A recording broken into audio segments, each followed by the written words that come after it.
Hi everyone, I am so glad to be back with another episode. Welcome to the Colorful Layers podcast, a space for colorful conversations to inspire a better you and me. If you are joining for the first time, welcome. My name is Motso Taje, and please join me as I chat to some of the world's bright minds, strong voices, and experts. And we really just aim to delve into topics that are relating to your emotional, physical, mental, and overall well-being. So today's episode is titled The Science of Afro-Textured Hair, and I will be taking you on a captivating journey that explores this hair type. We will also look at the history, and most importantly, we will try to help you gain some insights on how to better care and maintain it. Something to note is that this is not about any judgment on any hairstyle preference, but it's more about helping you feel empowered to take better care of your beautiful mane. Today, I will be joined by clinical trichologist and founder of Hairtural Studio. She's also the founder of hair and skin retail store Autumn. Her name is Bothlale Tshetlo. Please do remember to take a moment to hit that subscribe and follow button, depending on what medium, of course, you are joining on. But without any further delays, let us jump right into it. So thank you so much, Bothlale, for making time to share your knowledge with us. I am actually a really, big follower of your work, and I really admire what you have done with Hairtural and just your brand. Thank you. Thank you for having me over to talk all things hair, which is a huge passion of mine. So it's only a pleasure. Exciting. I think, as people when you get sick, you always go to the doctor or, but with our hair, we never actually think that it's also quite important to treat it as such. Yeah, absolutely. And I guess part of it is, because the hair is it's dead tissue. So outside of the scalp, it is dead tissue. And which is why when we cut it, it's not sore. But our relationship with it is that it's just something that sort of grows, that we cut off, that we can you cut it off, you throw it away. So there is that sort of disconnect with how we look at our hair and how we relate to it. Yeah, so true, so true. But I prefer to actually allow my guests the opportunity to introduce themselves because I believe that it really allows you to capture the true essence of who you are. So before we actually just get right into it, please just go ahead and just tell us a little bit about yourself. Okay, so my name is Bothlale Tshetlo. I'm a clinical trichologist, so I diagnose and treat diseases of the scalp and hair. I'm also the founder of Hairtural, which was the first no-heat, no-comb natural salon in the country, and also Autumn, which is a retail store that provides products and accessories for afro-textured hair. I've been in the hair industry for about 10 years now. But before that, I was actually in the finance industry. I started off at the Reserve Bank as a dealer, trading bonds, and then I joined a stockbroker as part of the research sales team.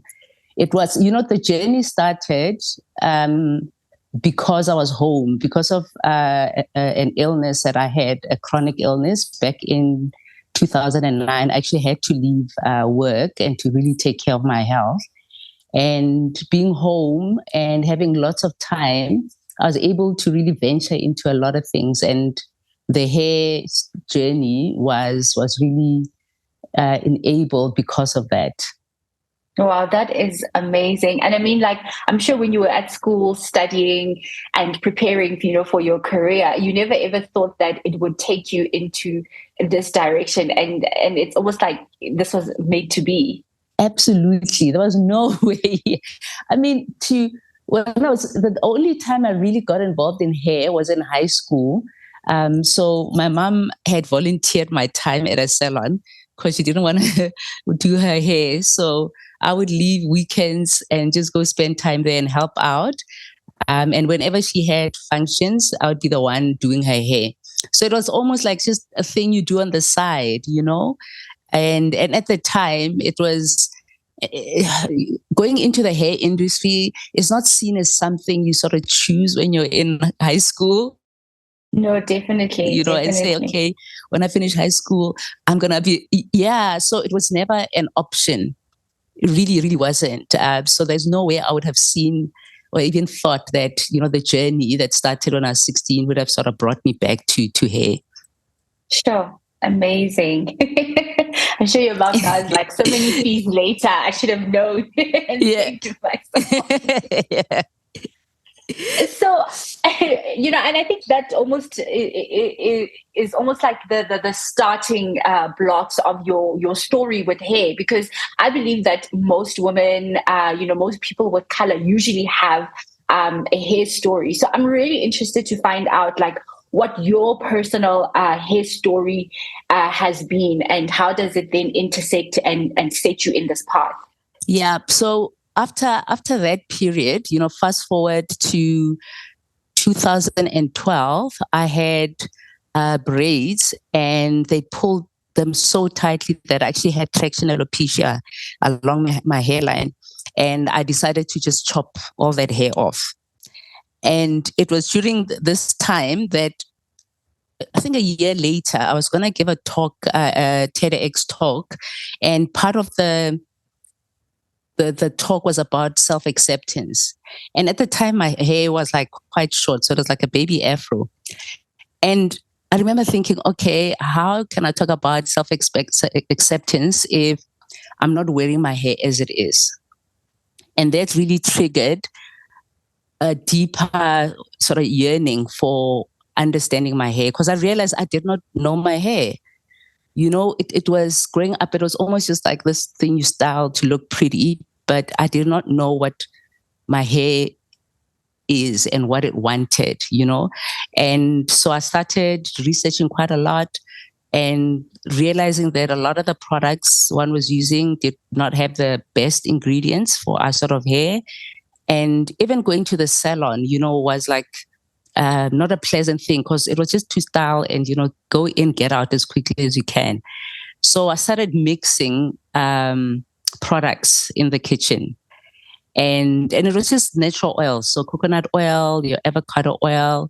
And then I learned how to emulsify water and oil. So I then had a hair butter that I'd made. And I started applying it. So, in the beginning, it was what is the best for my hair, but also there was also identity linked to it. And having a daughter and a son, the base must always be for them to love who they are as they are, and everything else is an option. Particularly with hair, it's like you can try all these different things, but never ever think that you're only beautiful when you are different from who you look and how you look, who you are and how you look. So that was very important for me, to teach particularly my daughter, that there must be that level of self-acceptance with how her hair is and enjoying it. So after making the product, it was really for myself and the kids, and sort of our hair got better, and friends and family sort of noticed and were asking, what are you doing? How are your hair getting so much better? And I, of course, bottled it and sold it. And at the time, I was selling it online, and I was selling from a salon. I had a friend who does a salon in Rosebank. But from the online store, I could see that I was just getting one-time purchases. I was not getting repeat buys. And I needed to sort of come into contact with the people buying and to understand what their challenges were and what the issues were for them not to come back and repurchase. And that's when I decided to open the salon, because also there was a lot of education that was required that went along with using the products and, doing things a certain way. So when I was opening the salon, I was like, okay, I don't want to do any of the damaging stuff to hair. And that's how it became like no heat, no comb. And also sort of realizing that, but our hair does not need to be combed. In combing it, we're trying to force it to be what it's not. And along with it comes pain and trauma. And so I looked at all the things that sort of typically get done at salons, that they give you short-term beauty, but long-term damage, So combing sort of breaks the hair, adding color that sort of makes the hair brittle and breaks it, blow drying that direct heat damages the hair. And so that's how the salon then became like that first no heat, no comb salon. Oh my word. And with time, yeah. And with time, we could see, because at the salon, we're able to see a lot of hair issues. And we would sort of recommend that our clients sort of go see a dermatologist. But part of me also wanted to understand and know that, are we doing things the right way? And I wanted to understand the science of hair, to bring it into the salon as well, to know that, okay, we are doing things that are perfect for the hair. And also over that period, I'd started seeing that the initial products that I'd made, some clients were reacting to them. And so they were saying, no, it's itchy, they're getting more dandruff.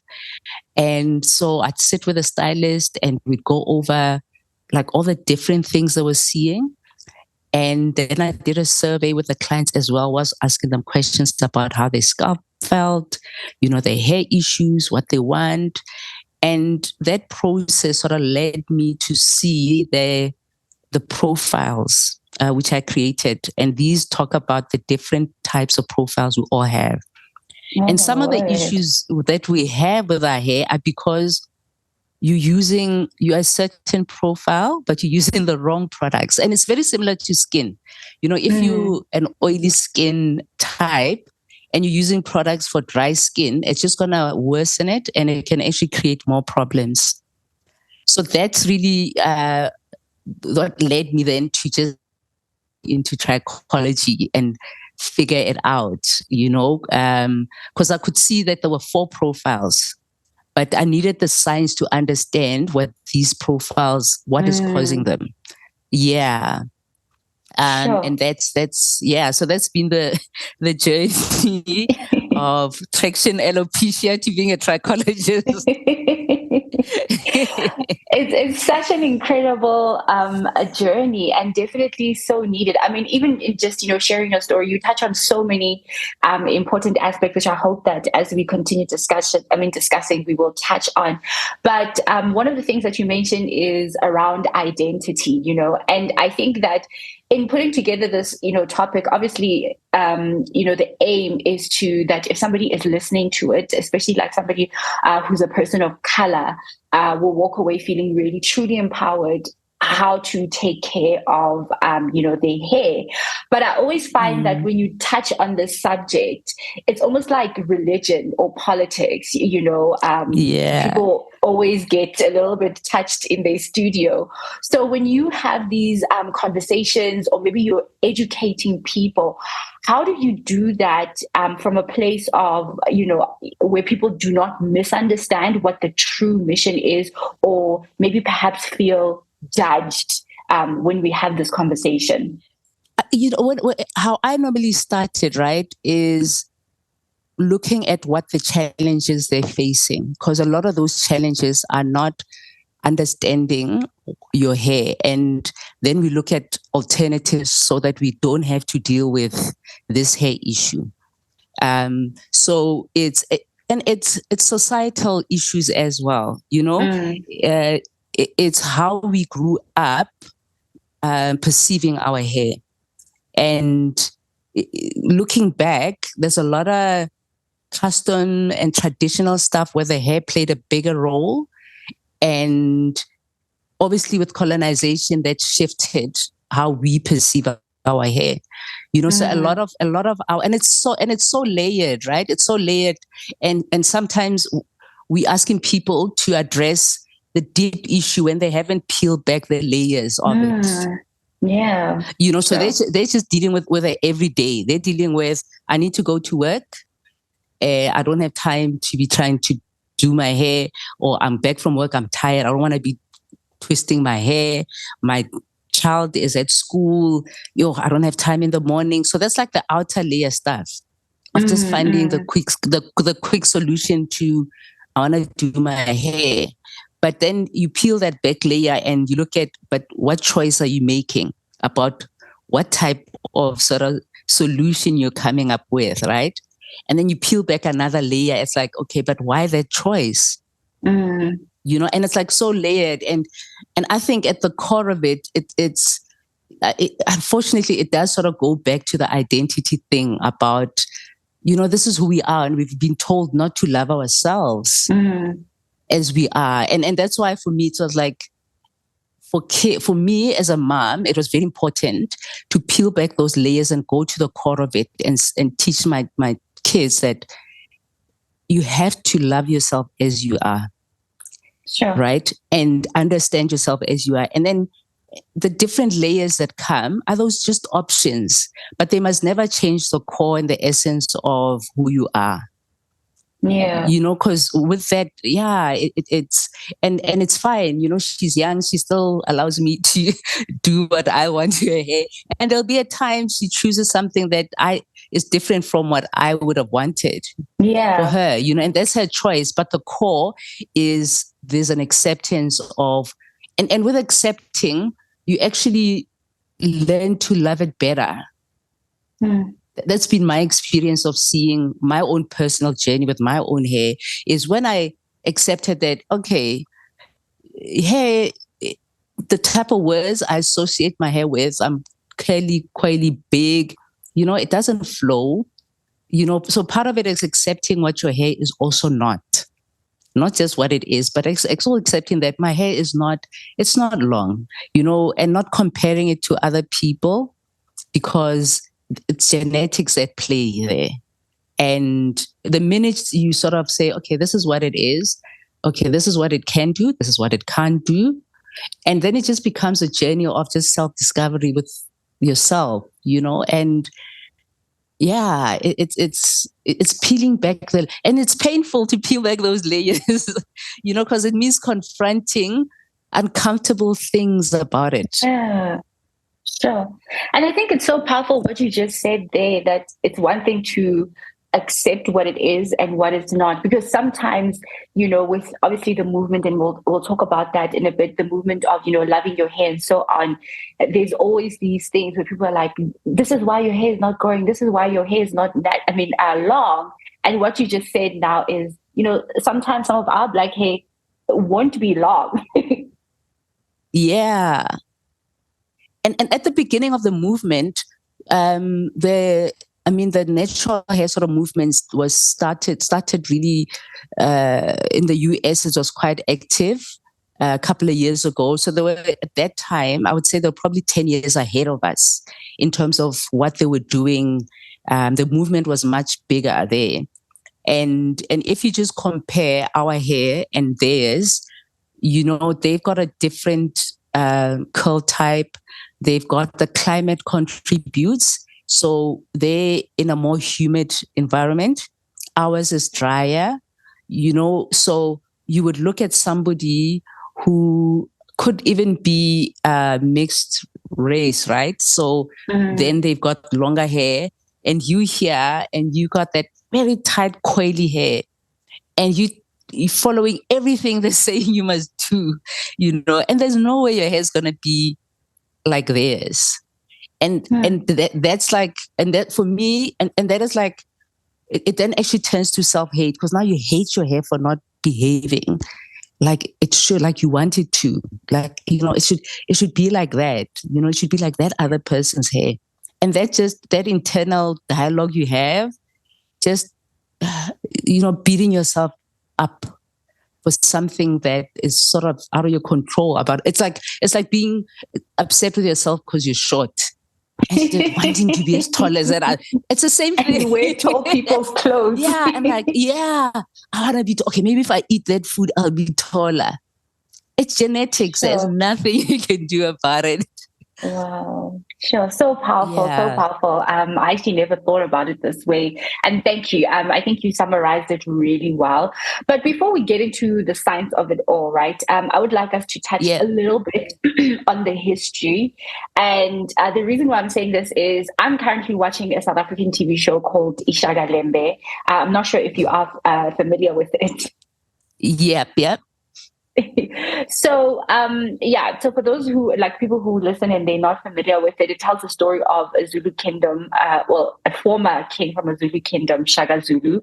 And I have to admit that when I first watched it, I was a little bit jarred by the styling direction that they did, especially like with the men. So then I decided to do a bit of a read up, and I came across some content that says that apparently African men, specifically the Zulu, they actually used to wear those specific hairstyles when they're about to go to war to let their families know that, they should maybe prepare for a possible death. And then that kind of like also showed me content around how all over Africa we come from a place of diverse hairstyles, where even some styles were used to communicate things like your age, status, and so on.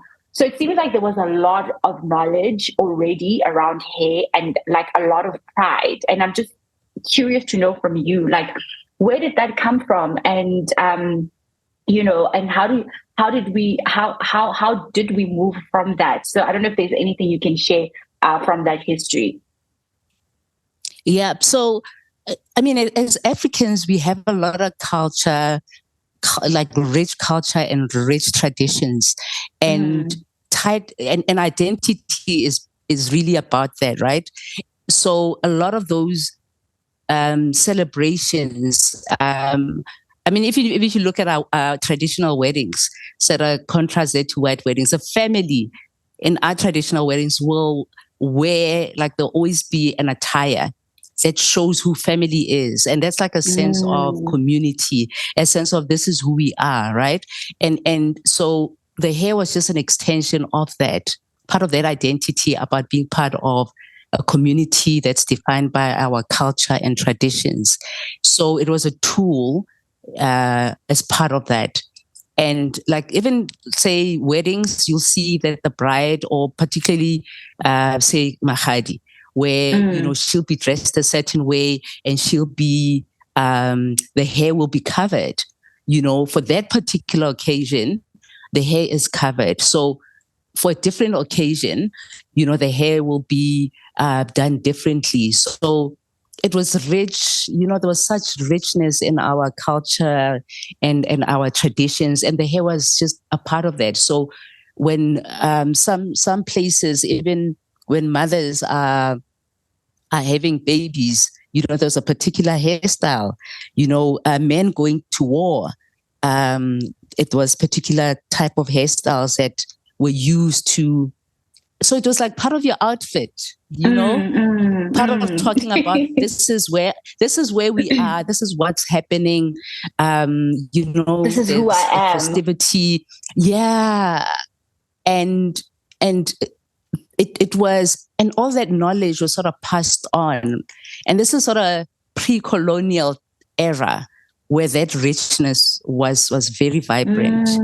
And unfortunately, come colonization and slavery, slaves on the ships, or when they got to the destination, their hair would be shaved off, and then they wouldn't have access to the natural herbs and oils they were using, to then adorn and style their hair.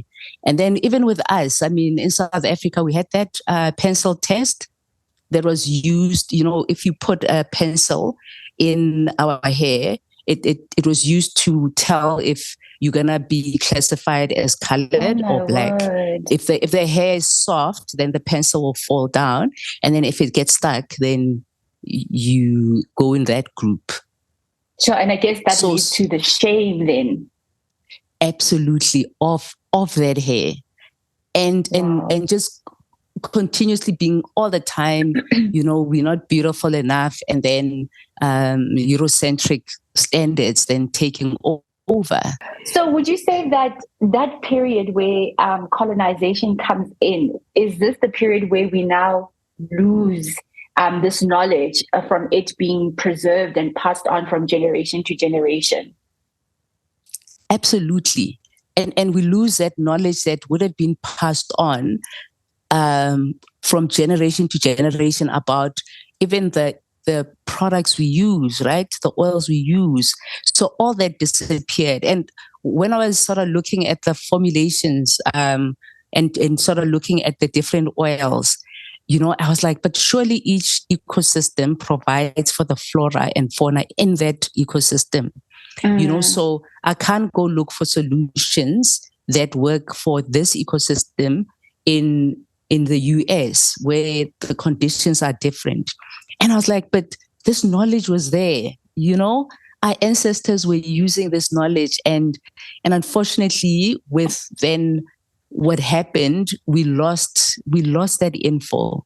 Yeah. You hear people, I think there's one lady who was like, my grandmother taught me about herbs. So when she was young and she was sick, her grandmother would take her out and show her, okay, this plant does this plant does that, and that we lost all that with the shame that came with, now I can't be, we're not good enough. Our hair is not good enough. And you're going to look at alternatives. You're going to want to look like how they want us to look. And it's still there. Unfortunately, we see it in how it plays out in schools. It's so upsetting. You see how girls over the years have been told that, no, they need to go and change their hairstyle. Their hair, and then the standards against which they measured, that benchmark is Caucasian hair. So your hair must lie flat. No, but our hair does not lie flat. The type of styles, even simple things like ballet, when our girls are doing ballet and expecting our girls to, the hair to lie flat. No, rather incorporate cornrows and then do a fluffy bun, because that's how their hair is. So those standards have really shifted how then we see our hair. So now we want it to behave flowy, and then we get upset and we say the hair is difficult. I mean, I'm even just thinking, like even some of the product offerings that you have, and speaking of like, being in school where, for instance, swimming is an extramural activity. And you now have, caps that are designed for our hair, whereas we had to use caps that were not maybe necessarily designed to look after our hair. Yeah. So and that's been part of, so the essence, I guess, of also my personal journey is like, how do we make it easier for our clients and to enjoy their hair better? What solutions are we providing? So like having swimming caps that varying sizes that can accommodate afros, and dreadlocks. We stock, looking at all the different caps where your hair puff can come out. So, because trying to wear a cap when you have an afro, it's just it's like, now let's make it easier, because those are the things that allow you to then enjoy your hair when the solutions are there. Yeah, true.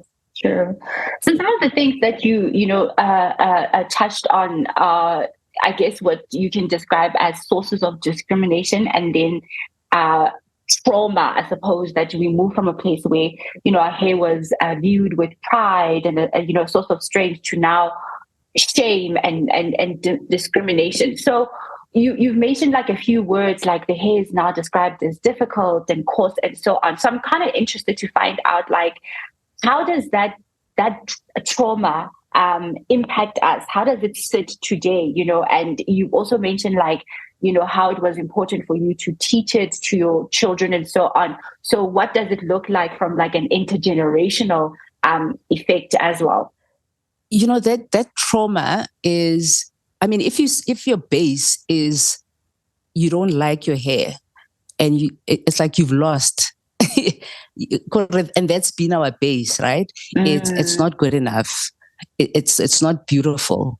It's better now, because when I started, and because we always saying, don't comb your hair, allow that our texture is not meant to be smooth, right? So and we've associated that look with being unkept. And fair enough, there are variations of you just woke up, you didn't touch your hair, and to allowing the texture to be, but presentable, So there is a scale of, you can't just not sort of take care of it.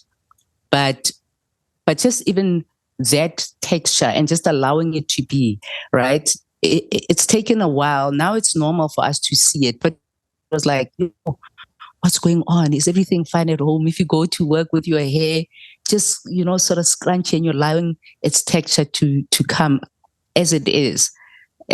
So that part of trauma is just, my hair is not beautiful. And if you feel that way, you're gonna transfer it to your children, because the options that you are choosing for yourself and for them are not from a place of, I like, I really accept it as it is and I love it. And we've seen it a lot at the salon, where moms will be sort of wearing weaves, and so always covering their hair, and the kids have never experienced their mom's hair. And then they come in, they're like, and they cry, I want mommy's hair. I want mommy's long hair. And that's where, for me, I was saying that the base must always be sort of that self-acceptance. So that even if the child sees a mom wearing a different style, they've learned and they've been taught that, mommy does love her hair, and I've seen mommy love her hair. And this is just an option. But when the child has never, and when mommy's looking beautiful, it's not mommy looking beautiful with her own hair. It does send, it's now transferring all that issues, all those issues that she would have had to the child. And now the child doesn't want their hair, they want mommy's hair. Sure, that is so powerful. Yes, moving to a place where it's a choice, not that you don't have any other options because of I love that.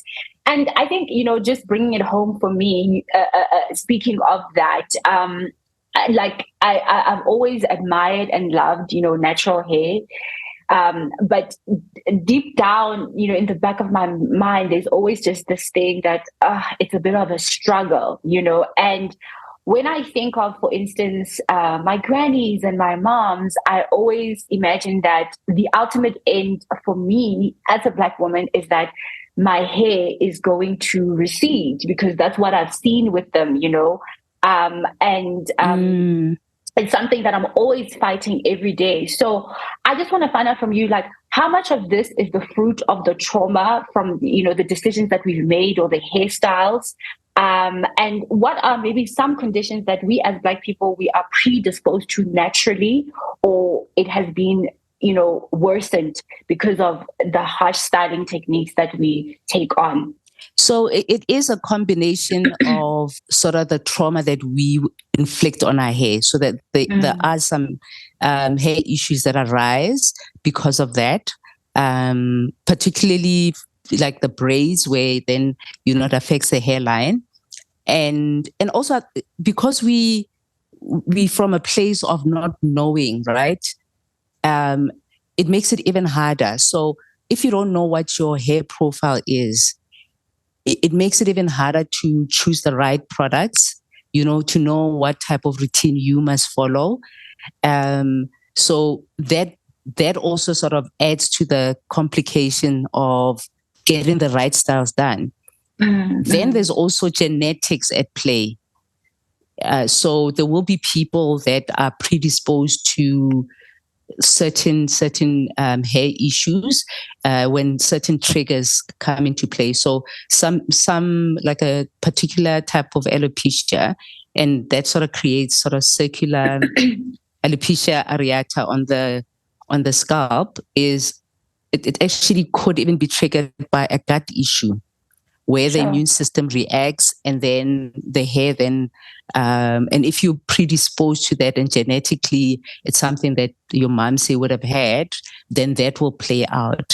So it is a combination of both the mechanical and chemical damages that we sort of do to our hair, and it's also a combination of not knowing what your hair type is. So that just adds to the difficulty of, and I think a lot of the issues are really from that, because then you don't know what type of routine you must follow, and then there are some genetic issues at play, and environmental issues that can impact on the body as well.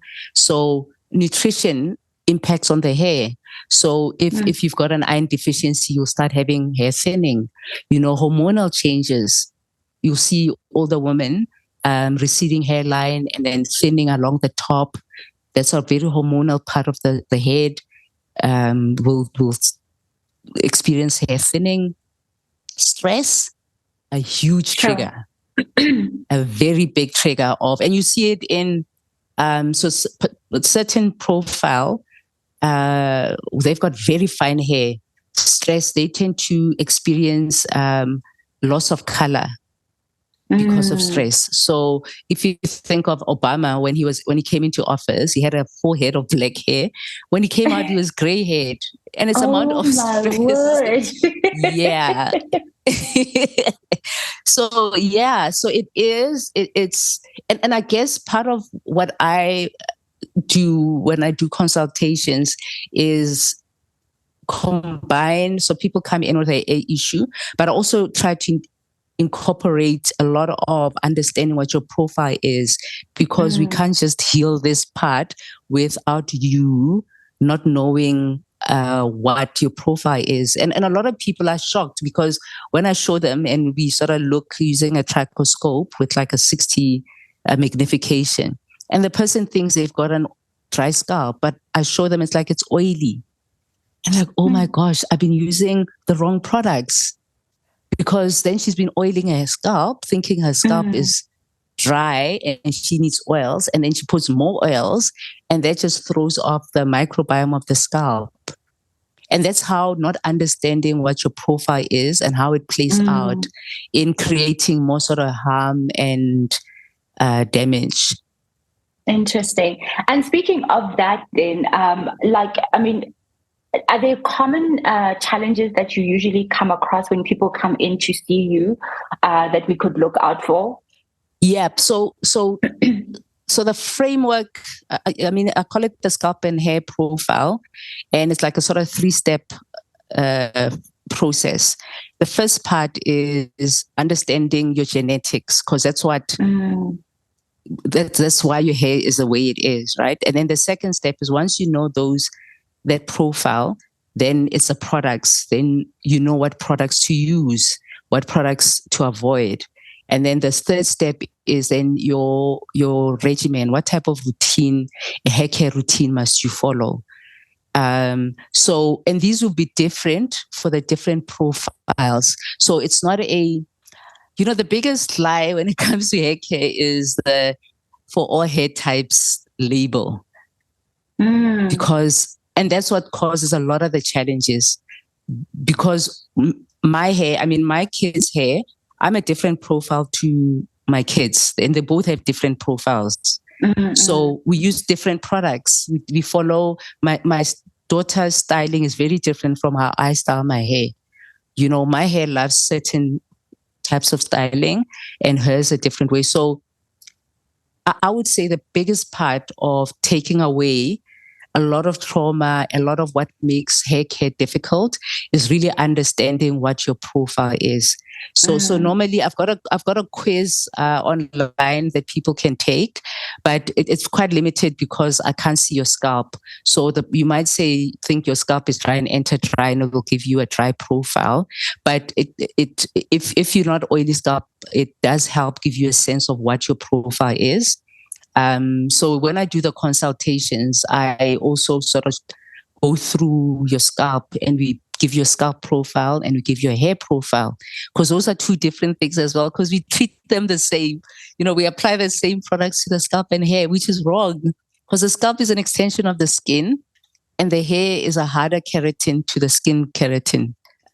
So I would say the important part is understand your profile. Nutrition is a big factor in hair care. So if your body is not well, your hair chances of it being well are quite low. So the body is always looking at your survival. So if you've got an imbalance elsewhere, it's focused on that part. So if it needs to take nutrients that would have gone to your hair and to address the imbalance, it does that. So nutrition, so your overall wellness and health is also very important. So I can't say take the supplement for your hair when you're not eating well. So your overall well-being and health is important, because if let's say you've gone vegan, right? So you're not getting the right minerals for your body. Your protein is down, your hair is going to get affected. So then it means, okay, your overall body is going to be down on protein. So you need to then look at either increasing plant proteins or getting supplements to improve that. So once your body is fine, then the body will direct that extra to the hair. Like nutrition, and that's why as a trichologist, I always incorporate even supplements, so if you've got deficiencies, those need to get addressed, because then your hair will get better. But having a well-balanced diet is very, very important for your hair health. So so just making sure that all the basic food groups are covered, that you've got enough protein, you're taking enough for these fruits and vegetables in there, because then there's certain minerals and that your body, your hair needs. And if your body is not getting those, it'll actually deprive the hair of them, and that's when you start seeing hair issues playing out. So your hair is actually, and scalp is like the best warning system about what could be happening. Yeah. Whenever there is a change, address it or go have it checked out. Because a lot of the times there's a lot of my patients see it as, no, maybe I can get an oil for it, or I can style it so it doesn't show. And unfortunately with hair, the longer you wait and the damage gets done, it's tougher to sort of have proper hair recovery when it comes to sort of seeing problems. So when you're seeing a change, like rather have your hair looked at, because a lot of the times it's what's happening to your body. There's an underlying issue that you need to address.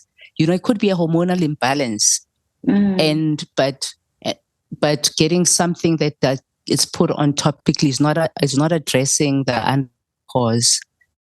And then you also mentioned a third one, if I'm not mistaken. Oh, then it's routine. Yeah. So it was knowing your profile, then the right products, and then it's also the right routine, right, to follow hair care routine. So, and these will be different. And also, me and you might have the same profile, but our lifestyles are different, right? So you could be going to gym a lot more, and so you'll be sweating a lot more. So your scalp might be itchy a lot more. And so that means that all those things need to be taken into account in your hair care, and also the type of products that you will be using. So it has to be specific to how what works for you. And it'll be very different from how my regimen is like. So somebody who's got an oily scalp will need to cleanse their hair a lot more often, than somebody who's got a normal scalp. And that's where the changes in the routines have to be personalized and individualized, because it's specific to you. And so, all these things, if they're not aligned to you, then it does make the journey so much more harder and a lot more challenging, because if you don't know what your profile is, you're definitely going to be using the wrong products. I mean, I always say it's like walking into a shoe store, not knowing what shoe size you wear and grabbing any shoe and wearing it. It's either going to be too big and it'll be uncomfortable, so you're not getting the best out of the shoes, or it'll be tight and then it'll cause, then you're going to have all sorts of issues with your toes. So, but when you've got the perfect pair and the right size, you'll enjoy those shoes better. And it's the same with our hair, right? If you're using the wrong products, you're not experiencing your your hair in balance.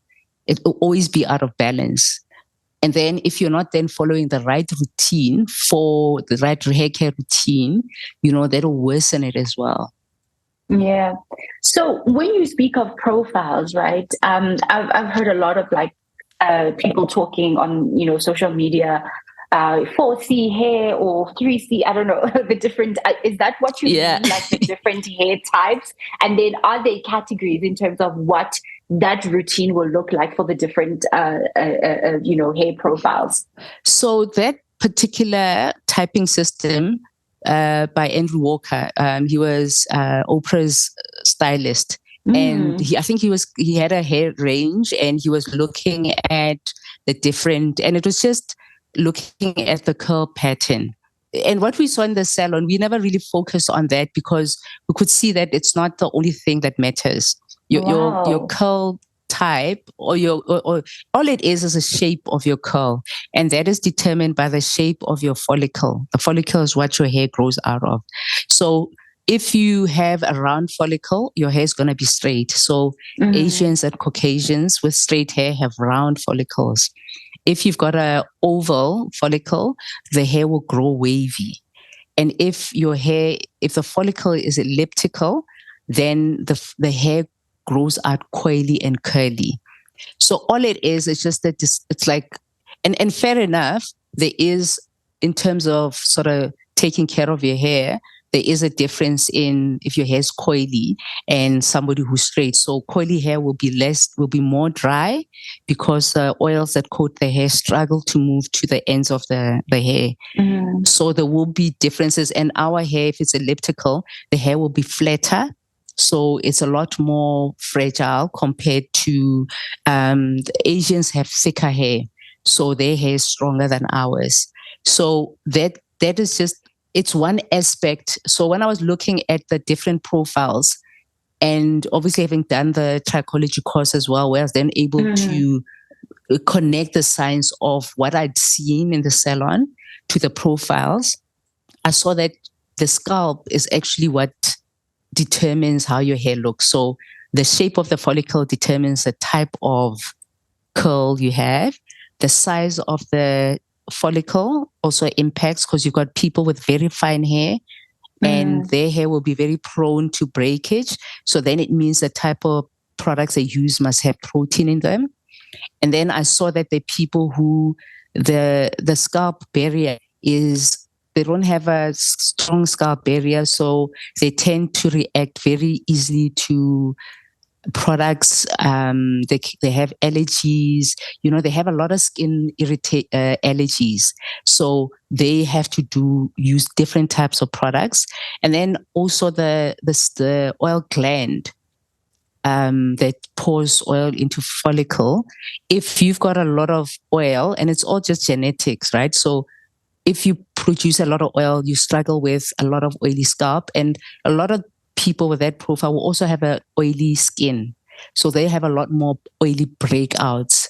And because the scalp is an extension of the skin, there are some, even though some people might be different combinations, but the majority will, if you've got an oily face, there's a huge chance that you have an oily scalp. So then what I did, I went back and then I looked at all the research I had done, right? And all the information I'd received from the stylists, because they were experiencing, even styling the different types of hair and how different products were impacting on their hair. And then I looked at the science of the scalp and hair and sort of aligned what I'd learned with what we'd seen. And it's basically that it's your scalp. There's certain scalp characteristics that then define how your hair looks, and when and these things have a bigger impact on taking care of the hair. So me and you could have very coily hair, but we can't use the same products because I might have more oil and you have a dry scalp, you have little hair. So that is what then defines the type of products you're going to use and the type of regimen you're going to use.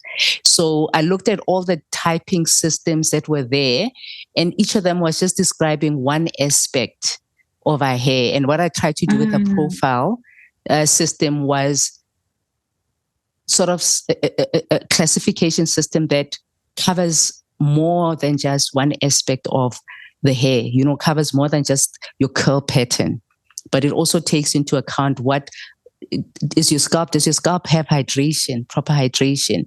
Because that's also important. Are you producing enough sebum? It's your scalp sensitive.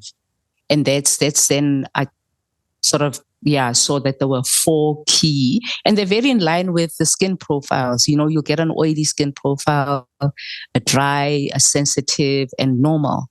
And it's the same with the profiles. Yeah. Amazing. And so is this something that, like you mentioned, you've got like the test on your side. Is this something that somebody can figure out on their own? Or would you advise that you go see a specialist so that you can get like, a foundational understanding of where to start? So it's easy. So you can figure it out. So generally, if you have dry skin, right? Your body's dry, your face is dry, your hair's dry. There is a high probability that even your scalp, it will be dry. So for a lot of people, it's easy too. If you've got a fragile where your hair is very fine, those people tend to have a lot of soft hair. So I've got a lot of this information on my website about the different ones. And the quiz, so the quiz also helps sort of helping you identify what profile you have. The only challenge with the quiz is somebody who's got an oily scalp won't know, because they don't experience the scalp as oily. It's like, it's a weird one. So even when you just open it and you look, you can't see the oiliness. If they've got like a very oily face, right, and they struggle with a lot of oily acne, then they would sort of, there's a high chance they also have an oily scalp, because the scalp also has a lot more oil glands. So the quiz does help. It's like a quick step, the first step in sort of trying to identify. But obviously for the oily people, they might think it's dry, but they're actually oily. And that's where then I recommend that you rather come in and then we have a look at your scalp to see what profile you are. Got it. So now, for somebody who is starting from a place of, let's say, damaged hair, and they're like, you know what, I want to heal my hair, where would you advise them to start in terms of this recovery process? The important part is knowing why the hair is damaged and stopping that damage. So if your hair is brittle, it's breaking because of the mechanical damage you're doing to it. So you blow drying it, you using tongs, direct heat on it, then it means that the hair shaft is taking strain because of that. Then it's like you have to take measures you have to stop the damage, right? If you're losing your hairline because you're wearing wigs with the glue, particularly the ones that use glue, you have to, so your hair can't recover if you're continuing with the damage. So the first step is really to stop with, and part of then recovery is also making sure that if you don't know what the cause is, because a lot of the times it is linked to what's going on in your body. It could be a gut issue, it could be nutritional imbalances, it could be hormonal, it could be, so then it's important to then understand what the underlying issue is. Because I get a lot of people that come in and I understand that there isn't a lot of information out there about our hair. There's a lot of information and there's a lot of misinformation. Yeah. And normally the first reaction with a hair loss issue is trying to get it to regrow.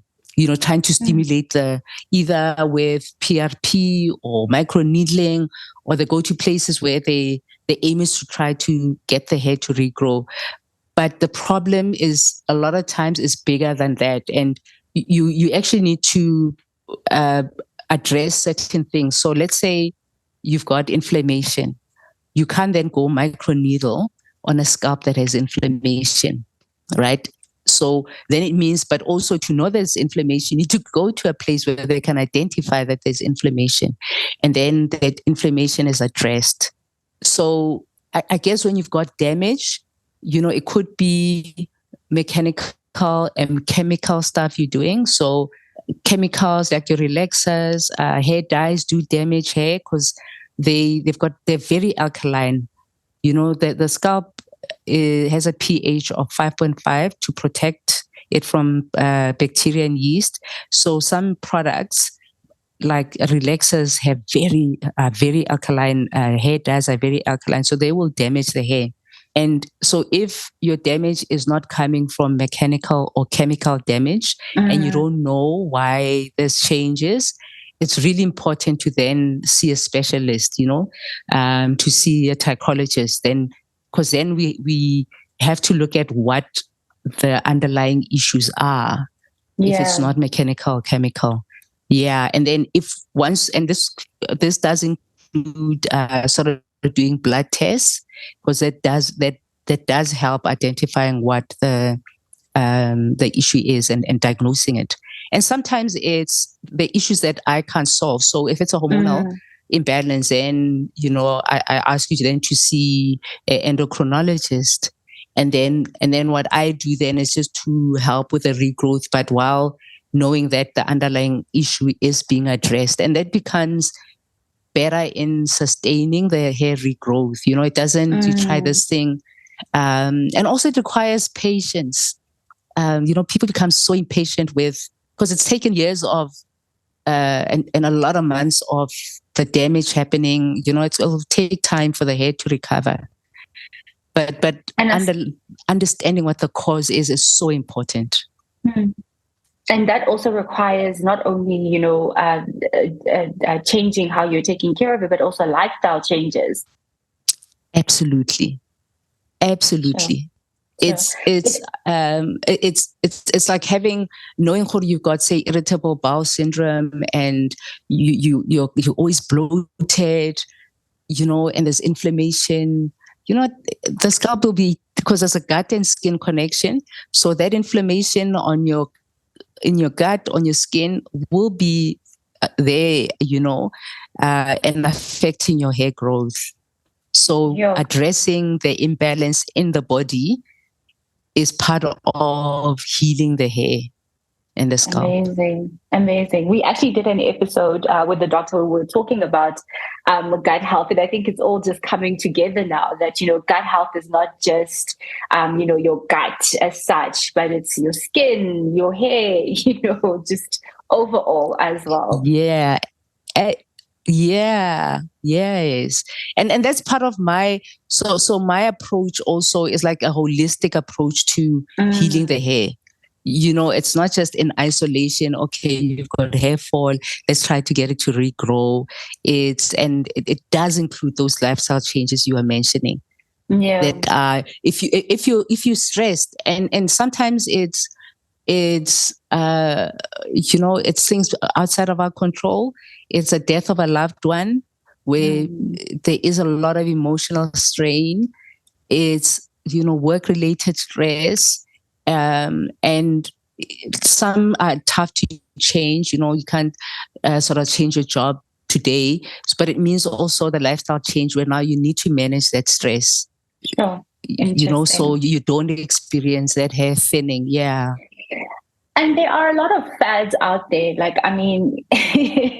which is interesting, like how you just basically explained it, now.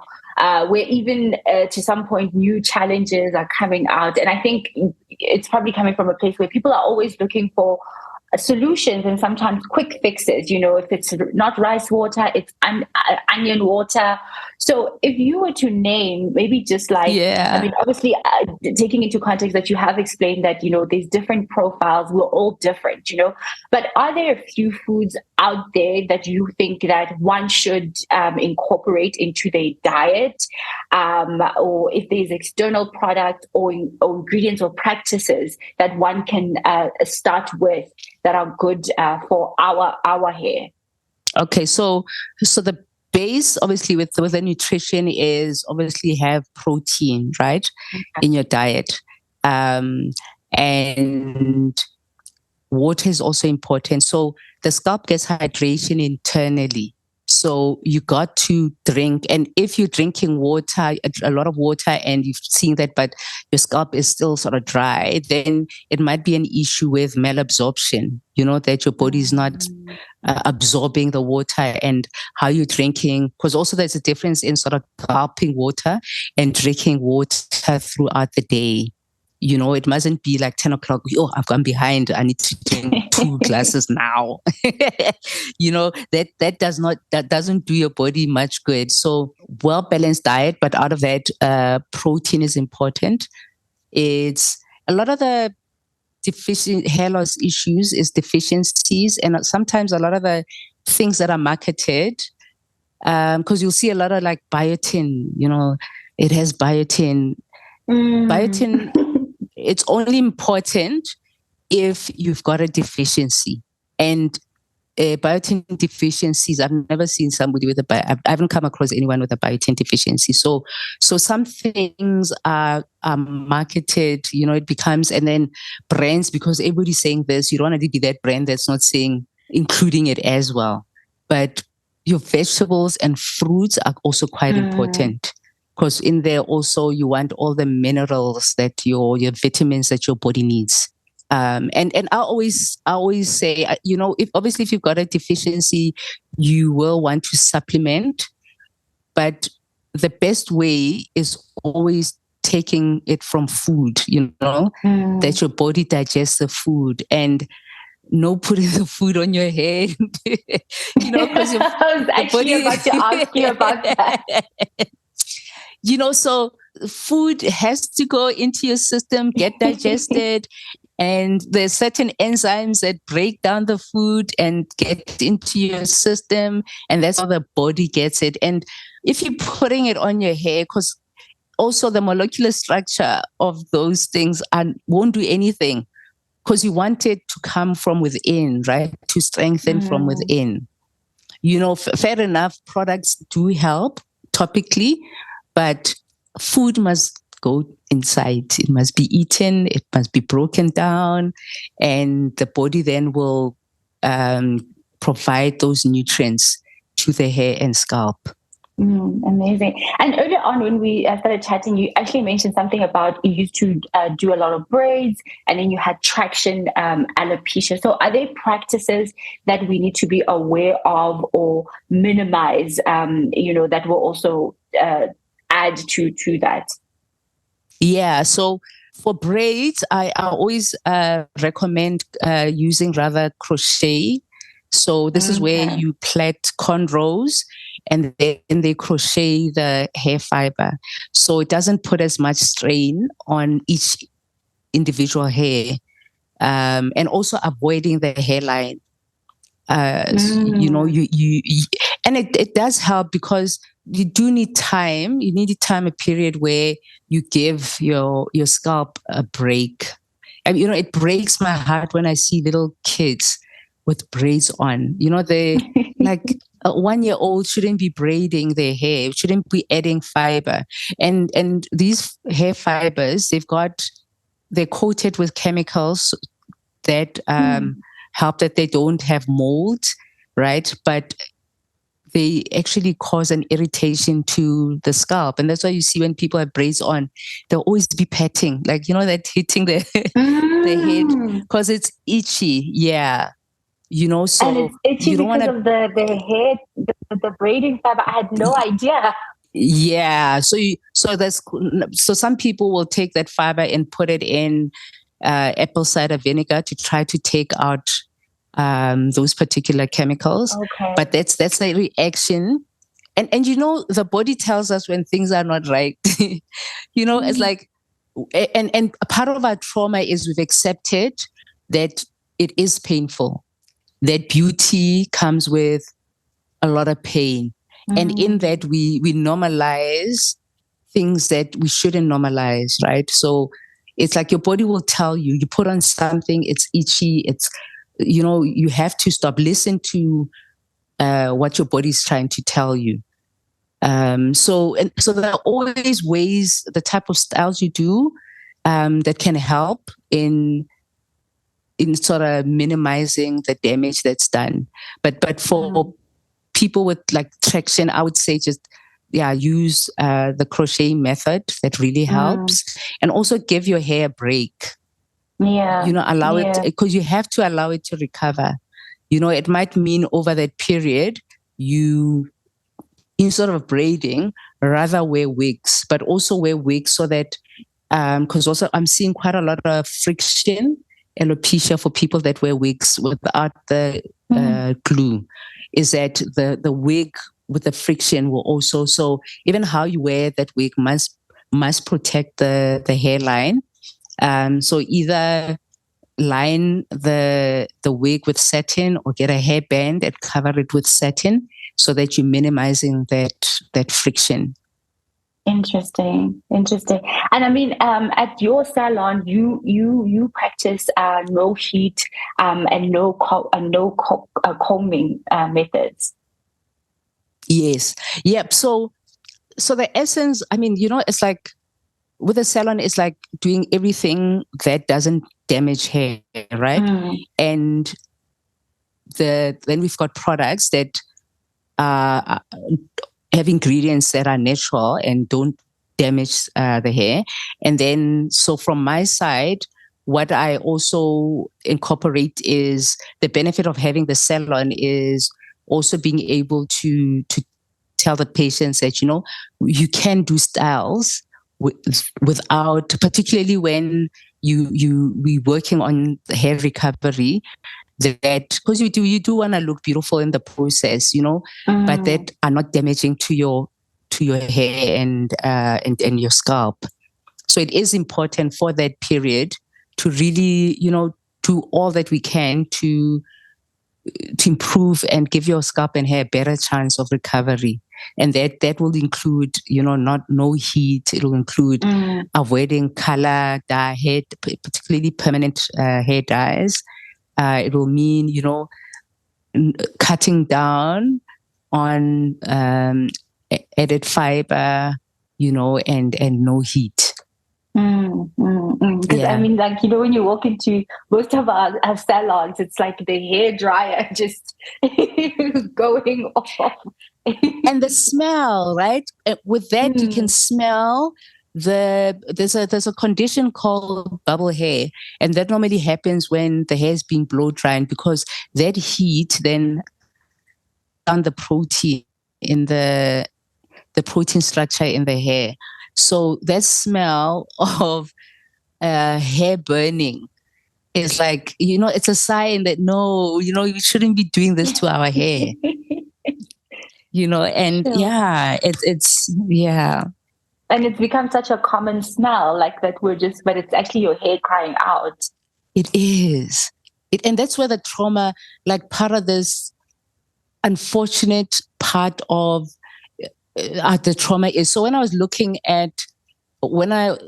opened the salon and I was looking at our entire hair journey, right? From buying the products, even buying the products is traumatic, because go to any retailer and try to figure out what is the right thing for your hair, particularly for the afro-textured hair. For the Caucasian hair, the products tend to be laid out better, and it's a better buying experience. So you'll see they have shampoos all in one spot, and these shampoos are for this, that shampoo is for this, and then conditioners. With us, everything is bundled together. That's traumatic, I mean, when I'm in the stores and I walk past, you see women it takes us so much longer trying to figure out what is the right thing for our hair, because there's also nobody there to tell you that, okay, what's your hair issue? Oh, this is the right product for you. Everything's bundled together. You can't even compare like and like. Okay, what does this shampoo do versus this shampoo? Am I choosing the right thing? And then go to our salons where there's more trauma, where you at the stylist's mercy, and then there was a huge trend. I don't know if it's still there now, where salons, what they would do with people coming in with natural hair is they would put in a bit of texturizer. without them while the knowing. client does. Yeah. Oh We've we've had a lot of clients that come in, and because they didn't want to deal with this hard hair, and the client styles their hair, but they can feel, but my hair doesn't feel the same. And also you see when you wash your hair, healthy hair will shrink. That's how our hair behaves. Now, when they've put in the texturizer, it's like now you're not having the shrinkage you used to have. And that's normally when they start seeing, but no, something was done. That's trauma. That's trauma. It's so much. very traumatic. Yeah. So for me as well, it was like looking at, okay, we providing the products, right? Are we in our store? There is a person there to assist and guide you and say, okay, these are the right products. In the salon, it's like, okay, we're not going to create trauma for you. We're going to eliminate all these things. Yeah. So it's such an important, and in that, then people start, the experience becomes better. Yeah. Then when you're using the right products, you're doing the right regimen, your hair's behaving differently. And that takes out the hardness of it, the pain of it, and then it becomes a better experience. True. And speaking of products, Bothlale, there's been a lot of information around how there's a lot of chemicals or ingredients that have been put that, even in our food, as an example. Are there specific chemicals that we should be avoiding, when we're looking for products for our hair? So it's going to be varying because of different. So I think a lot of ingredients have been badly and unfortunately sort of put in the same basket as other things, and some of them are not that bad, right? So if you've got dry hair and a dry scalp, obviously using products with shampoos with sulfate will dry out your hair more. So that for me would be like a big no for people with very dry hair and dry scalp. But for somebody with a very oily scalp, that type of surfactant, which is the cleaning agent, is not too bad because it helps removing that buildup, because people with an oily scalp tend to have a buildup on their hair. So some products are like sulfates, a big no for people with dry hair. Then there's mineral oils. They tend to just clog up and don't allow the scalp to breathe. So we grew up, with Vaseline being put on our scalp, and all it was doing was just trapping the water that would have come through the skin layers. But it's not the healthiest, So I would say I wouldn't apply anything with sort of mineral oils with our hair. Is really not the greatest, and parabens, so certain preservatives, parabens. There's been research with, and they tend to be. I think there was a link between them and women with breast cancer having those particular ingredients higher in the tumors, in the breast cancer tumor picked up. So, I mean, with time, obviously there'll be more research, but so parabens as well is one preservatives that I would sort of steer away from. And some of them are very specific to the profile you have, but those are the key sort of ones that I would say, Amazing. Sure. Thank you so much, Bothlale. I don't know if there's any last words, anything you want to just add before we wrap up. Yeah, I guess it's really to give. I think I'd plead with people to show themselves and their hair a lot more affection and just being kinder, and knowing that unfortunately the space and the time we live in threw a lot of hurdles at us in terms of knowing ourselves better and knowing our hair better. And that's what makes it even tougher, and the hardness. And so we carry a lot. There's a lot of baggage when it comes to our hair. And it does take time, but I think just, being kinder to ourselves about who we are and what our hair means to us, in this journey. And it's getting better. It's way better now than it was 10 years ago when I started. So the landscape is shifting, it is changing, there is better information. And that's it. Just a lot of kindness. We must show each other kindness. I love that. And now we actually have people like you, that we can go to and who can actually help us to know what is and those false are the information changes and what is right. And that's how the landscape is changing and how things are getting better, and use it. There are a lot more. When I started, I was like the only natural hair salon that wasn't doing any no comb, no heat. Now there's a lot more. So the landscape is definitely changed. Yeah, that's amazing. And for somebody who wants to get a hold of you, Bothlale, just to reach out to you, or maybe even, set up a consultation with you, how do we get a hold of you? Okay, so I'm available on Instagram, so Bothlale Tshetlo, also on Facebook, Bothlale Tshetlo Trichology, and the website as well, so bothlaletshetlo.com. So you can drop a message there, social media, or even email reception@bothlaletshetlo.com. A massive big thank you to my guest, Bothlale Tshetlo, for all the amazing insights and knowledge that she shared with us. And a big thank you to you too for listening. If you liked what you heard, be sure to hit that like and subscribe button. Your support really does help. And of course, we've got a brand new Instagram page. It's called Colorful Layers Podcast. So please go through and follow. We would love to hear from you.